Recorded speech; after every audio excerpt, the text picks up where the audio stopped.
আমার 8 মাসের বাচ্চাটা একদমই কলা খেতে চায় না, তাই তাকে কলা খাওয়ানোর পদ্ধতি বের করে ফেলেছি। এখানে আমি একটা কলাকে হাত দিয়ে ভালো করে চটকে নিয়েছি, তার সাথে নিয়েছি 1 টেবিল চামচ ময়দা। এখানে লবণ বা চিনি কোনোটাই অ্যাড করা যাবে না, কেননা লবণ বা চিনি 1 বছরের আগে নিষেধ, সেটা আমরা সবাই কম বেশি জানি। পেন কেকগুলো ফ্রাই প্যানে দেওয়ার আগে আমি জাস্ট তেল ব্রাশ করে দেন টিস্যু দিয়ে মুছে নিয়েছি। ও হ্যাঁ, আরেকটা ব্যাপার বলে দেই, আমি কিন্তু পেন কেকগুলো ইচ্ছে করে একটু লালচে ভাব বেশি করেছি, যেন উপর দিয়ে ক্রিস্পিনেসটা বেশি হয়। একটা কলা দিয়ে আমার এতগুলো পেন কেক হয়েছে। অবশ্যই ও সবগুলো পেন কেক খাবে না, ওকে জাস্ট এখান থেকে আমি 2টা পিস সার্ভ করব। যেহেতু আজকে আমি প্রথম ওকে এভাবে করে পেন কেক খাওয়াচ্ছি, তাই চলুন ওর রিঅ্যাকশন দেখে আসি। মাহিব কি খাবে?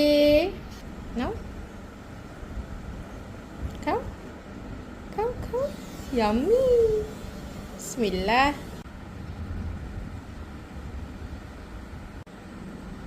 উলি বাবালি, মাশাআল্লাহ মাশাআল্লাহ।